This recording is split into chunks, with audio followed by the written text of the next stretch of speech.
If it was an offer problem, after changing your offer, after changing what you're selling, you would find sales. But as someone who has coached over 400 entrepreneurs in the last 7 years, it's probably not your offer. And that's why today we're going to talk about the 3 things that I see with most entrepreneurs in scaling coaching and consulting businesses that is stopping them from making sales. And honestly, even if they changed their offer, they probably still wouldn't make money.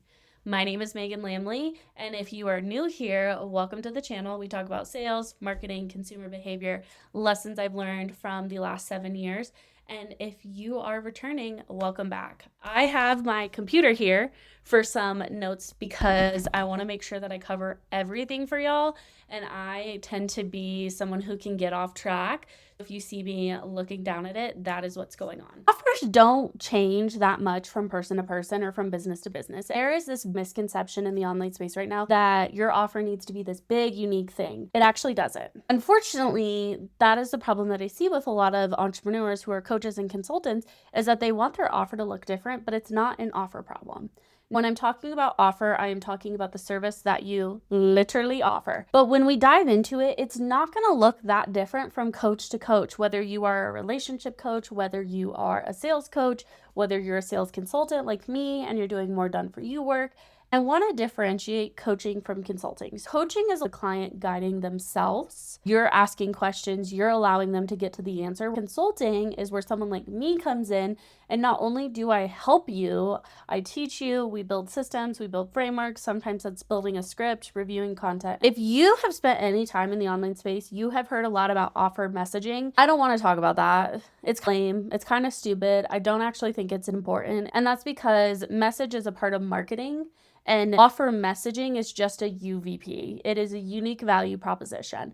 But the problem with offer messaging is that it really doesn't matter if you're not doing consistent marketing, if you haven't built trust with your audience, and you don't know how to sell. Because a good message falling on deaf ears is just a good message. Offers don't sell because of 3 things. It is the wrong offer, you have the wrong audience, or you have the wrong sales strategy. I'm not going to talk about wrong offers because that can be a separate video. I can make a completely free video on how to build an offer so you don't have to pay an offer strategist, because personally I think that's a waste of money. Offers are not that different from offer to offer based on calls, using Slack versus Voxer. What I do want to focus on is wrong audience and wrong sales strategy. Wrong audience just means you never intentionally built the audience that you wanted. You could have changed niches. You could have changed services. You yourself could have been a content creator and now you're moving into something else.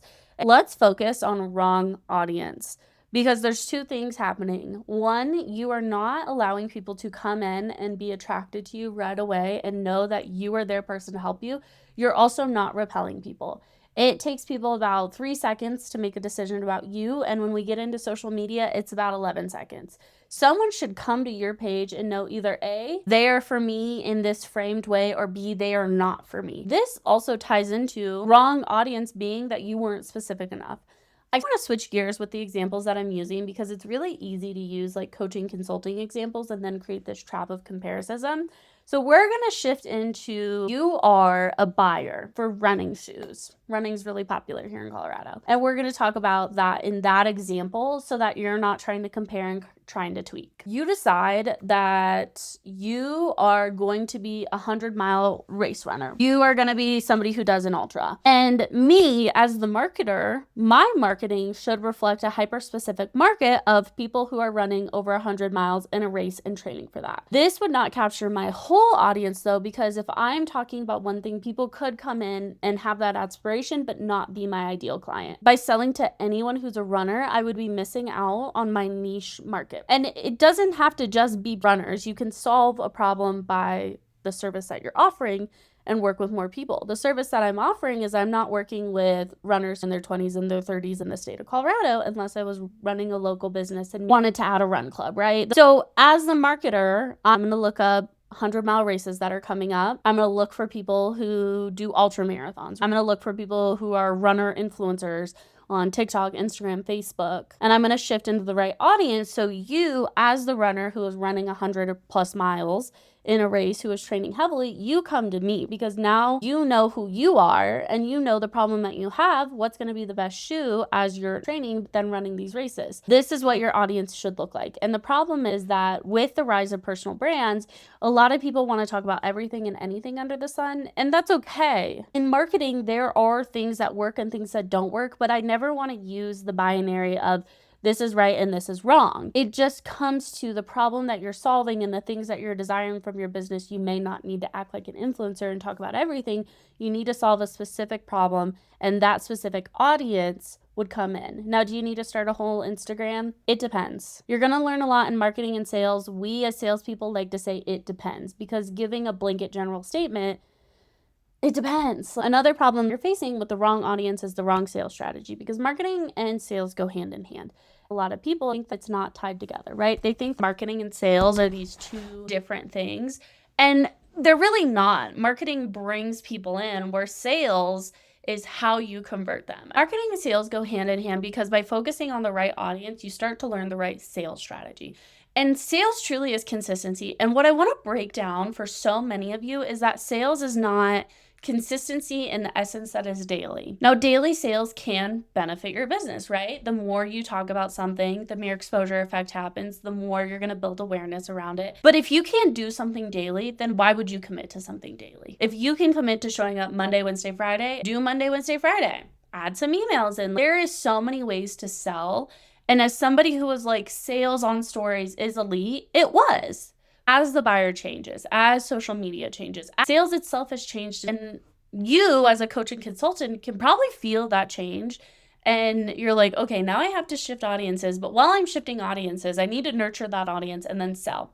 And good sales strategy allows nurture and sales to happen at the same time, just maybe not in the same post. When your people can see themselves in what you're offering and the problems you're speaking about and the solutions that they're desiring, that's when they come in. And that's when these things change around offer and audience and sales strategy.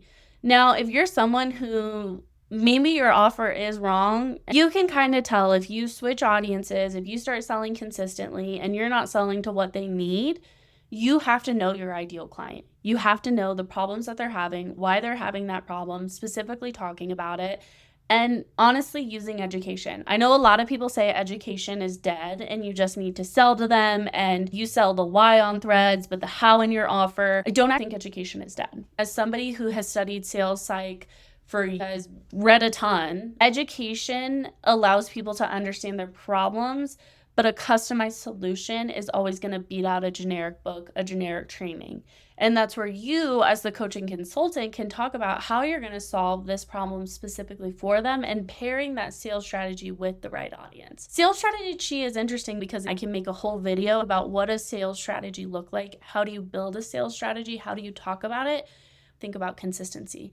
How am I going to show up attracting the right people, because now I know who I'm talking to, the problems that I'm solving. But then how am I going to create something that allows me to show up and sell and then continue to sell? Sales is in your captions on Instagram.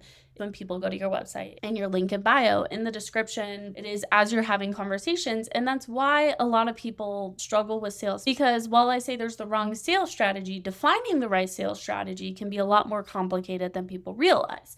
And that's where knowing yourself and knowing what you're good at is where it's going to come in. My goal for these videos is to unpack how sales is, what does the strategy look like, and how you can build it.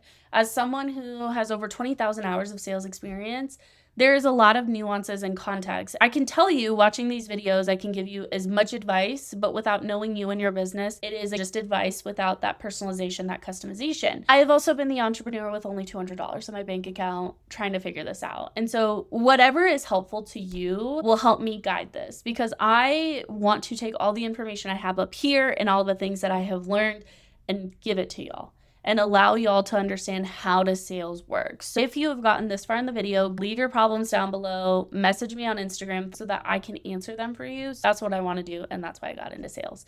So thank you for watching this video. I know it is short, sweet, and simple. That's how I like to do my videos. If y'all want longer videos, let me know, and I will see you in the next video. Have a great day.